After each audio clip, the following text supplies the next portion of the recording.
দুর্নীতি বিরোধী স্লোগানের তৃতীয়বারের বাবে গাদি দখল করা বিজেপি নেতৃত্বাধীন সরকার গঠন করার দুটা দিন নাযাওঁতে দুর্নীতি দেখা দিছে সমগ্র ভাৰততে।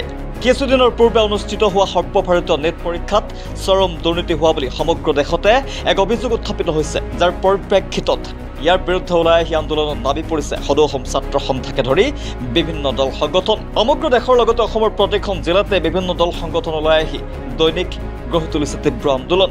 ব্যতিক্ৰম হোৱা নাই আজি বিলাসীপুৰা মহকুমাৰ মাছপাৰা অঞ্চলত ছাত্ৰ মুক্তি সংগ্ৰাম সমিতি আৰু কৃষক মুক্তি সংগ্ৰাম সমিতিয়ে এক তীব্ৰ আন্দোলন গঢ়ি তুলিছে। বিলাসীপুৰা মাছপাৰা 17 নং ৰাষ্ট্ৰীয় ঘাইপথত কেন্দ্ৰীয় শিক্ষামন্ত্ৰী ধৰ্মেন্দ্ৰ প্ৰধানৰ প্ৰতিমূৰ্তি দাহ কৰি শিক্ষামন্ত্ৰী হাই হাই, কেন্দ্ৰীয় চৰকাৰ হাই হাই, প্ৰধানমন্ত্ৰী নৰেন্দ্ৰ মোদী হাই হাই আদি শ্লোগানেৰে আন্দোলনস্থলী উত্তাল কৰি তোলে।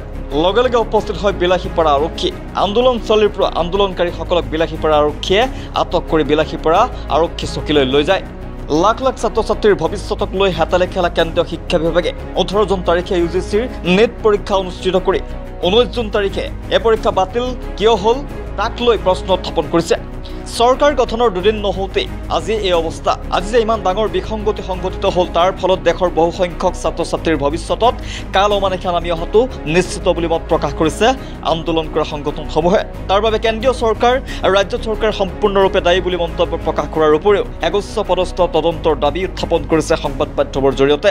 18 জুন তাৰিখে পৰীক্ষা অনুষ্ঠিত হৈছে, কিন্তু 19 জুন তাৰিখে সেই পৰীক্ষা বাতিল কৰিব লগা হৈছে।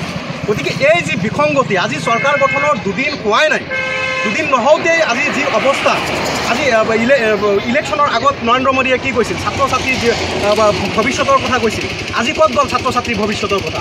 তেওঁ সংগ্ৰাম সমিতিয়ে আজি 17 নং ৰাষ্ট্ৰীয় ঘাইপথ মাছপাৰাত আমি প্ৰতিমূৰ্তি দাহ কৰিছোঁ।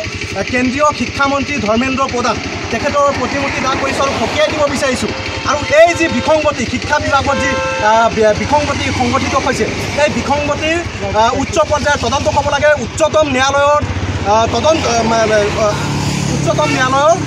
তেওঁলোকৰ তত্বাৱধানত তদন্ত হ'ব লাগে আৰু যিসকল ব্যক্তি ইয়াৰ লগত জড়িত আছে দৃষ্টান্তমূলক শাস্তি বিহিব লাগে।